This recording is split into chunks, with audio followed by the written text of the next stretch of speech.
Prep your equipment in a clean work area. Tear off a perforated sheet of fabric and open the fixture. Place the fabric on the fixture and position the center plate in the middle. Make sure the outer form blades will clear the tab.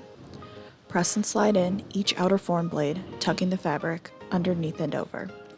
Repeat on the other side. Loop a rubber band around each end of the outer form blades.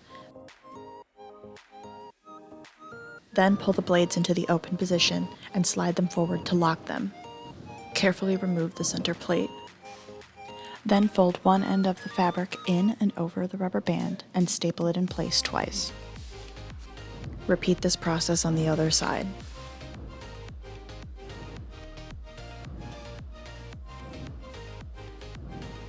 Remove the mask from the fixture and repeat this process as many times as you need. Thank you for donating your time and skills to help Mask Up Milwaukee.